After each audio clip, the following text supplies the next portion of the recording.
Based on the reports coming out of BYU's first scrimmage at training camp, it's understandable if anybody is upset about the state of BYU's offense. But if you were to rewind the clock just 365 days ago, history would tell you to not panic.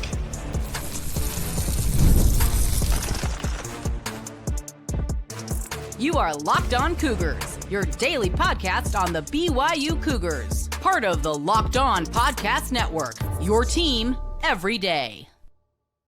What's up, everybody? Welcome into Locked On Cougars, your daily podcast focused on the BYU Cougars. I'm Jake Hatch, executive producer of the KSL Sports Zone and a 14-year credentialed media member at BYU. I am your resident expert and insider, your host here on this podcast. And as always, thank you for making Locked On Cougars your first listen of the day. Coming up on today's show, we're going to talk about the state of BYU's offense and the concerning comments and reports out of their initial scrimmage of training camp. Then we'll look on the flip side of things at BYU's defense. And if it's everything it's cracked up to be, it's going to be an absolutely elite defense. And that's good news for the BYU football program. And then we'll finish up today's show on a one-on-one basis, getting to know a guy who's reproving himself now at a new position. That's Preston Rex, coming off an ACL injury.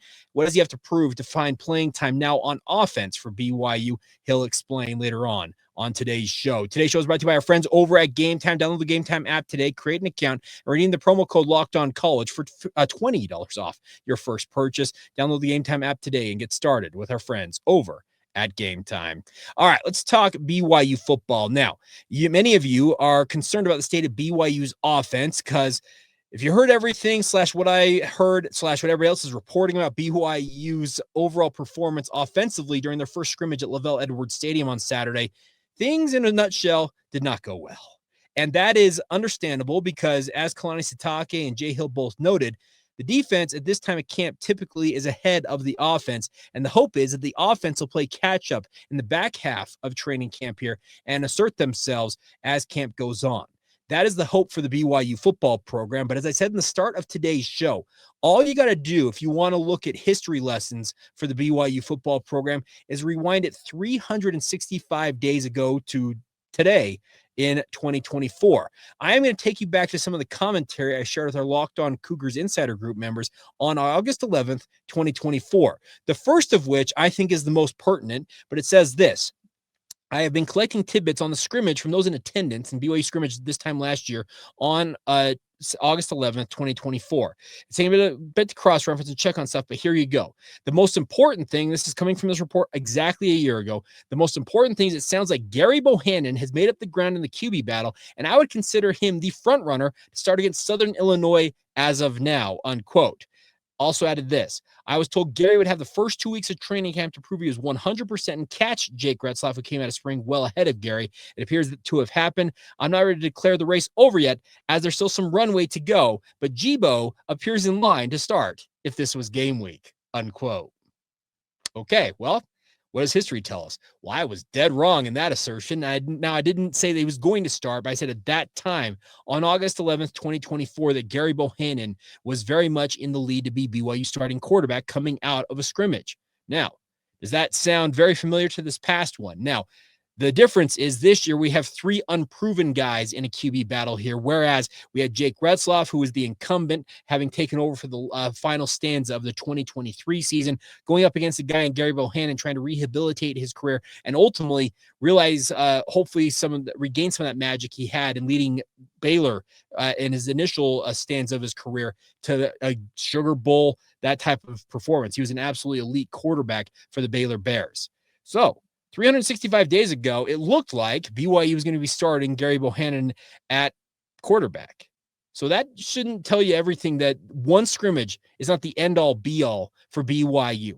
Yes, it's understandable that BYU's offense struggled, and I think Aaron Roderick's commentary about cutting down the QB battle, well, you know what? Heck, I'm going to let you hear it from his own words. Here's what he had to say about paring down this QB battle, and it sounds like, as he says, is coming, quote, soon. What I will say is it's not going to be keeping equal reps, forever. There's going to be a point pretty soon. I'm not ready to say exactly when, but there's going to be a time pretty soon where we're going to have to start, establishing a pecking order and getting somebody, more reps with the ones and twos, and maybe somebody's going to get a little bit less. if we keep going the way we're going forever, then nobody will be ready to play in our first game. So that move will be happening soon. I would need to watch the tape, and I need to discuss this with my staff and with Kalani before we decide how and when we're going to do that. I think the soon that Aaron Roderick referred to there is today when BYU retakes the practice field. Now, interest of full disclosure, we will not be back out of practice until tomorrow. Kalani Sitake said he'd have an update for us on Monday. Guess what? That's not going to come until tomorrow. We'll see if and what update or updates we get coming out of that, but maybe the media viewing portion, the 20 or so minutes, will be offered a chance to watch BYU practice. Once again, we'll lend some insight into the QB battle, but I think that soon that Aaron Roderick's referring to there is today. I think that you're going to start to see a disparity. I think it'll be probably a two-man battle going forward here with somebody running in the third spot, but that's to be expected. We're almost 2 weeks into camp now ourselves, speaking of BYU in 2025 versus, as I mentioned, from 2024. They were almost 2 weeks in at that point. It is time to start paring this down and really start to sink extra reps into the guys or guy you think is going to lead you into the 2025 football season. Much like I said back in 2024, is there a runway still there for a player to make up ground and retake his spot as at the top of the depth chart? There absolutely is. And by the way, I wasn't the only one saying that Gary Bohannon was in line to be BYU starting quarterback this time last year. Trust me, there were a number of other insiders out there hearing and saying the exact same thing that I said to our Locked On Cougars Insider Group members. And some of you are OGs will remember that because there were less of you in our insider group, but there are a number of you that were there then that will remember me saying that. The bigger point to be made here is, yes, it's understandable that BYU's offense struggled in that, and you'd have some concern about, wow, are we really going to be going through a season where the defense is going to have to carry the load for BYU? There's some other context I can lend here, and it's been widely rumored/reported at this point that BYU's run game struggled in that scrimmage, and Aaron Roderick says we're going to be capable of running the ball. Well, the situation was that their top two running backs, Sione Moa and LJ Martin, they weren't participating in BYU scrimmage. They went through warm-ups, etc., I'm sure, but they did not actually participate in the actual scrimmage/live game format, or whatever you want to call it, that BYU had. So a lot of stuff was put on these quarterbacks' plates, and not to have what is considered to be your top tandem of running backs available to line up alongside them, yeah, it's going to make it for some tough sledding for the BYU offense going up against the defense that I think is absolutely stellar. And we'll talk about it here momentarily. So let me just reiterate the point here. There is still plenty of time in training camp for BYU's offense to come along. And Aaron Roderick, Kalani Sitake, etc., reiterated that point themselves in their post-scrimmage comments saying, hey, we expect them to respond. They learned a lot of hard lessons, learned a lot of their shortcomings, the stuff they have to work on this coming week in practice. And I fully anticipate and would expect that BYU's offense responds in kind after getting punked by BYU's defense, because nobody likes getting dominated the way that BYU's offense reportedly was dominated in that scrimmage, and I fully expect they will have something cooked up in response when they scrimmage next. I would anticipate that's coming up probably later this week. All right, coming up next, though, on the flip side of things, as much as BYU's offense struggled in that scrimmage, BYU's defense absolutely shined. I have never heard Kalani Sitake praise a defense in a scrimmage more than maybe he did when talking about how they performed in his post-scrimmage comments. What does that mean for the BYU football program to have a defense that apparently is absolutely elite? Well, it's pretty good news, and we'll dig more into that coming up next right here on Locked On Cougars.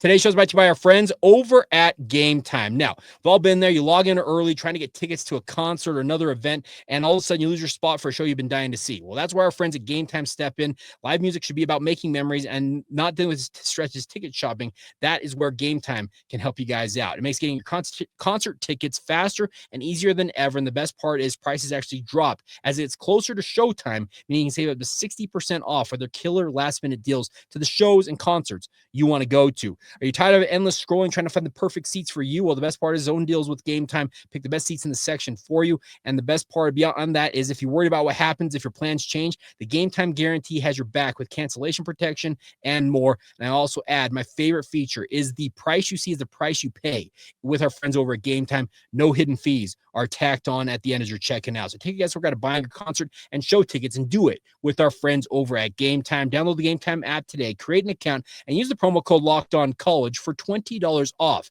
your first purchase. Terms apply. Again, create that account, redeem the promo code LOCKEDONCOLLEGE. That's Locked On College for $20 off. Download the Game Time app today. Last minute tickets, lowest price, and of course, it's all guaranteed. Thank you once again for making Locked On Cougars your first listen of the day. Thank you so much for all of your guys' support of the podcast, subscribing, rating, and reviewing. It's been absolutely incredible to see the response as we get into the meat and potatoes portion of the season with football on the horizon. Everybody, we are under 3 weeks away. Cannot be more excited for it. I think we're 19 days away from Portland State today. It's been coming for a long time, but very, very excited for the season ahead and hope you guys will be along for the ride as every day is right here on the Locked On Podcast Network. All right. Talking about BYU's offense and then flipping over to the BYU defense coming out of their first scrimmage, Kalani Sitake was pretty effusive in his praise for BYU's defense. He said that Jay Hill and his staff will probably have some things they want to improve on, but he says they performed extremely well. And that is good news for BYU, as the biggest concern, I think, for the Cougars going into the 2025 season, as unsettled as things may be at the quarterback position, one thing that can help a quarterback who may have to prove themselves and really settle in early on in the season is having a top-notch defense to go out there, hold the opposition down, and if you can grind out, let's say, 24 points, etc., find a way to win football games. One of the pillars of success that former BYU coach Bronco Mendenhall, now Utah State Aggies head coach Bronco Mendenhall, once said is that he expected his defense to hold opponents under, I think it was 24 points, and he expected his offense to be able to score at least that many to help BYU win games. And his career record would indicate that that pillar seemed to be absolutely in effect. And I think that's what Jay Hill, similar, he might not have the actual number he has in his mind, but I think he wants his defense to perform as well, if not better than they did a season ago. And by all metrics, at worst, this was a top 40 defense that BYU had last year. I would consider it a top 25, but they want to up the ante. I had a member of the BYU staff talking with them. This was probably almost 2 weeks ago now in the lead up to training camp, who said that, hey, I'm not all that concerned about the offensive issues right now because on defense, we'll hold down the fort as long as necessary. Okay, well, that's the case. BYU is going to be in pretty good spirits, all things considered. There's obviously the give and take when your offense struggles against your defense and vice versa. There's going to be concern on whichever side of the football struggled the most. But I think the bigger point here is BYU reloaded a lot of what it lost on defense, particularly along this defensive line. And according to Jay Hill, the one missing element in everything BYU has had in what has been otherwise an elite defense under him over the past year plus has been a pass rush issue. They have not been able to generate the havoc, depending on who you talk to, that they have wanted in terms of strip sacks, sacks in general, just making opposing quarterbacks feel uneasy or uncomfortable in the pocket when it comes to the passing game. Well, according to Jay Hill, that may have been rectified, and here's what he had to say about what he expects from BYU's pass rush this season. Maybe one of the places I'm most happy with is our pass rush looks different right now than it did last year. We got some dynamic guys off the edge. Some of those young bucks that we recruited the first years I was here are starting to show up, and I can't wait to watch them in the game because the pass rush looks good right now. The pass rush is looking good, unquote. If that is what Jay Hill is saying is 100% true, and Jay's not a guy, in my experience, having covered him in his time at Weber State and now 3+ years at BYU, he's not a guy who's prone to saying things that aren't true. That's one thing that Jay is not about. He's not going to go out there and blow a smoke where it shouldn't be. I think he believes that the pass rush, even as revamped as his defensive line is, a lot of young talent on the edges, Keanu Tanuvasa, Anisi Purcell, John Tamoya-Peau leading the way on the interior for BYU at defensive tackle. I think he fully believes, or at least what he's seeing on the field right now indicates to him that BYU's pass rush is actually going to be able to generate, a pass rush this year. That would be awesome because BYU was elite at takeaways last year, getting all kinds of interceptions. And when it comes to defending opposing passing games, either you need an elite pass rush or pretty good coverage in the secondary. And I think last year, their success against the pass came mainly because they had a pretty darn good secondary. You had 22 interceptions, if I recall correctly, for BYU during the 2024 season. Well, if BYU can continue to have a pretty strong secondary, and all reports indicate that the safety tandem of Tanner Wall and Raider Demooney, backed up by guys like Tommy Prasis, Falatau Satuela, and Talon Alfrey, that's going to be just fine.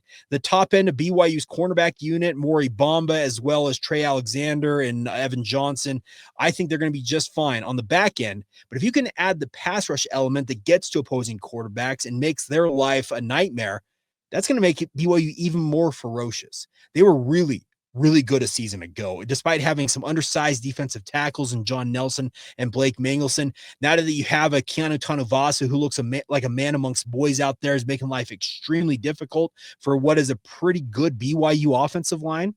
Yeah, I understand why there would be a lot of optimism for this BYU defense, and there should be. And if they, as the person told me, have to, quote, hold down the fort, unquote, until BYU's quarterback situation resolves itself, even if it's the early part of the season before it ultimately resolves itself, they're taking on that challenge, and they want to one-up themselves from last year. That's awesome. That should engender a lot of confidence from you as Cougar fans about what this BYU defense can be. Jay Hill has what he wants to run at BYU fully implemented. He's finally getting the guys that they have recruited to the system back off of missions and getting fully up to speed in this defense. And if Hunter Clegg, Tausili Akana, the other defensive ends out there, guys like Ephraim Asiata, etc., come and really provide the pressure off the edge that BYU's defense has been sorely lacking since Jay Hill arrived in Provo, man, yeah, this defense, it could go from top 25 to top 15, dare I say top 10. That's the type of potential it has. It's got elite linebacking play. It's got guys like Isaiah Glasker and Jack Kelly who are set to reprise their roles, and there should be no drop off there. As I mentioned, the secondary, there was a bit of a revamp at corner, but you've got two very capable guys at minimum in Evan Johnson and Maury Bamba, backed up by guys like Trey Alexander, who should hold up. The safety room, that goes 5 deep, as Jay Hill said, with at least 2 more he feels like are knocking on the door of getting into the mix there. Everything indicates that BYU's deep, it's talented, and they're hungry to go out there and really assert themselves once again. And that should make you happy as a Cougar fan. It should have you thinking, all right, even if the offense has its issues, especially early on in the season, if the defense can hold up its end of the bargain, score some points, heck, do whatever they're going to do, that should help BYU have success, albeit looking a little different than maybe it did a season ago, whereas the offense at times carried the load early on in the season. This year, it could be the BYU defense carrying the load early on while the offense gets settled. All right, we'll finish up today's show coming up next by talking with a guy that I am interested to see how he ultimately does, because he has been up against it playing defense during his time at BYU. He's a son of a BYU legend, but his dad is a former offensive star for BYU who's trying to make his imprint on defense. Well, he has now moved over to offense. And what does he hope to prove at a position that's wholly different from his brother and his dad's? Well, Preston Rex can explain exactly what he hopes to prove at running back for the BYU football program. And he'll do that next right here on the Locked On Cougars podcast.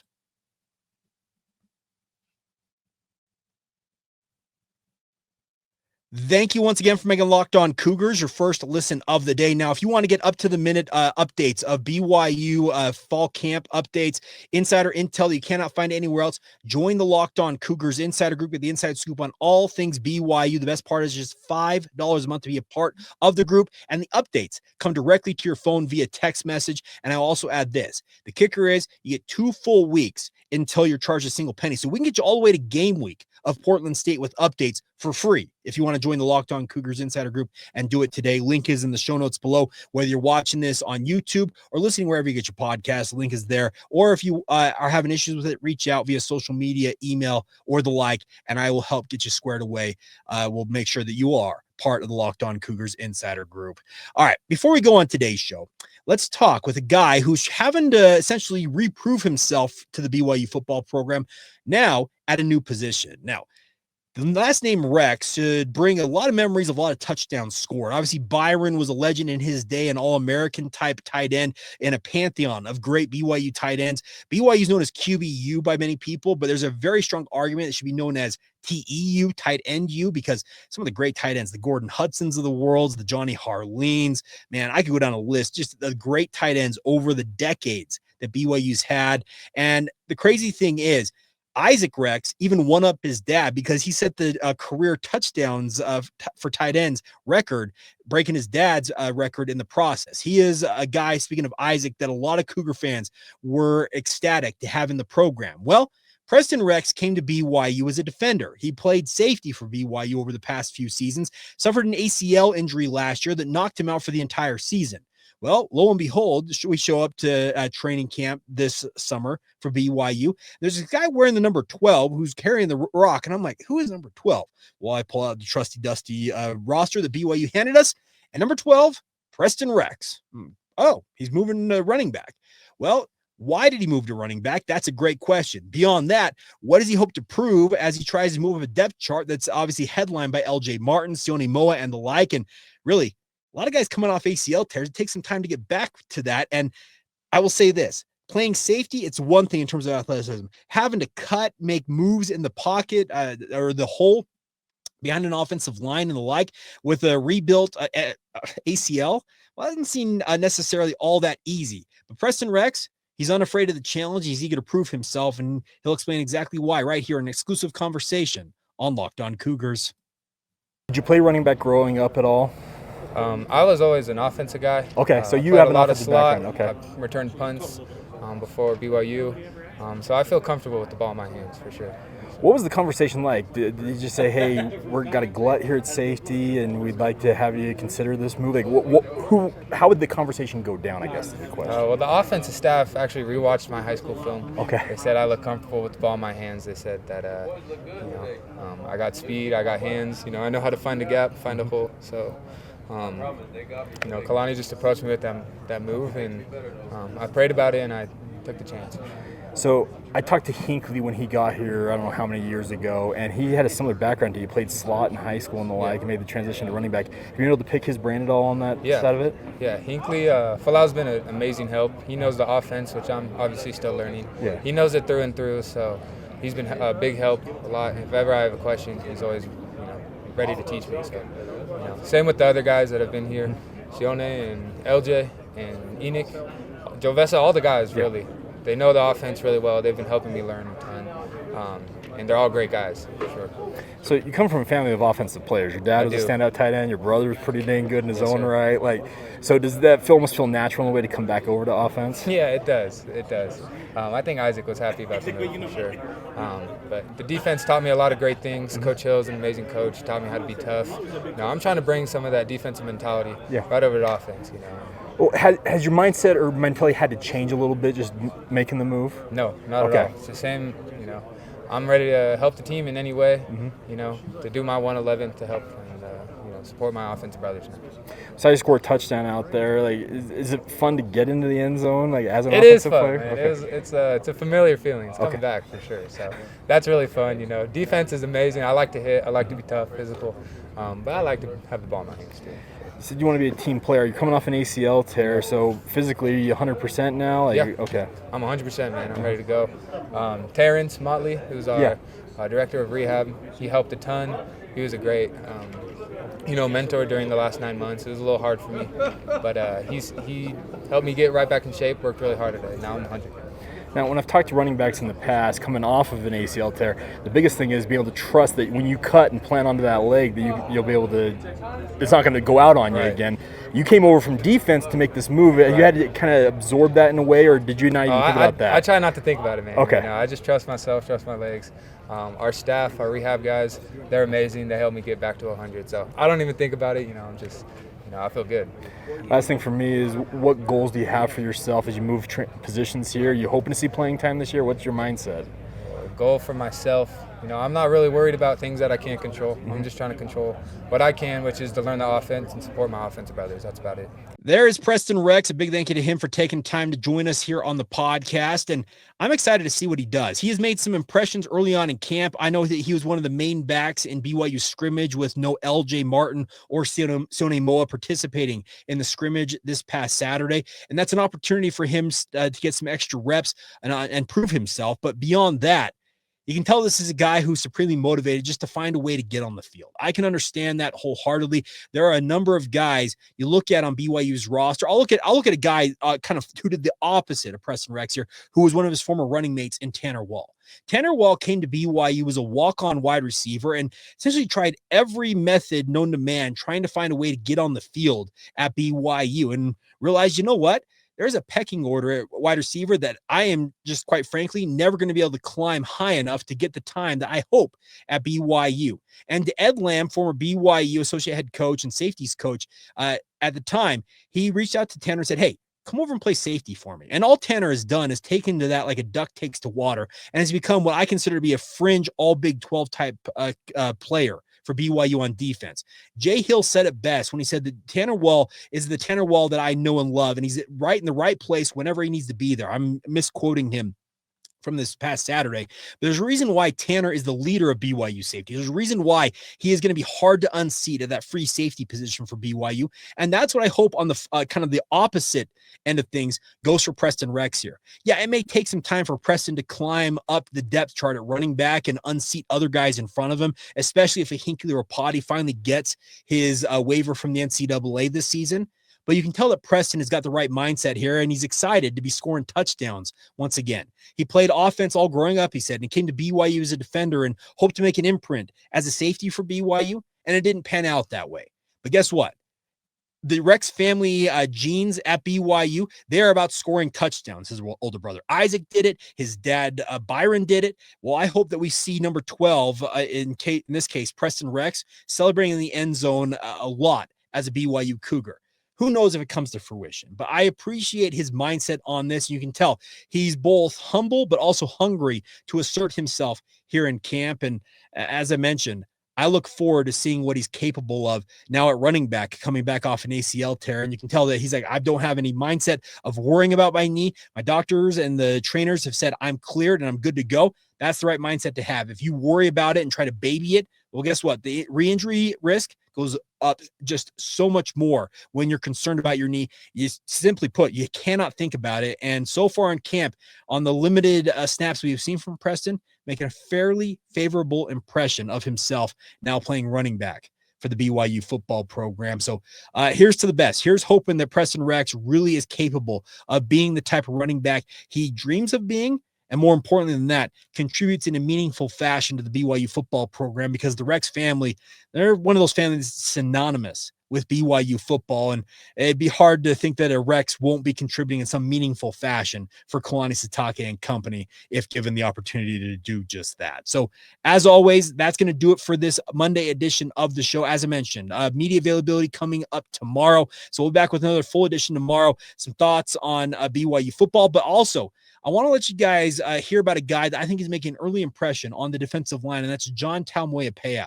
With a guy like Justin Kirkland sidelined still with a lingering knee issue, John Taumueapea was taking advantage of it, and he'll explain what has led to him having early success this training camp after what I thought was a fairly solid season a year ago as he tried to get comfortable in BYU's defense. But he'll explain that on tomorrow's show. We'll also get some other thoughts on looking ahead in training camp for BYU. But as always, thank you for making Locked On Cougars your first listen of the day. For your second listen, check out the Portal Show, which we have here on the Locked On Podcast Network. Host Brian Smith has the latest rumors, portal entries, and signings for you guys. Be the most informed fan on the rapid changes in the college football landscape, especially when it comes to the portal and recruiting, everything else that's going on in the college football universe. Find the Portal on YouTube or wherever you listen to podcasts. And as always, thank you for making Locked On Cougars your first listen of the day, and come back right here tomorrow for all of you who are everydayers with us right here on the Locked On Cougars podcast.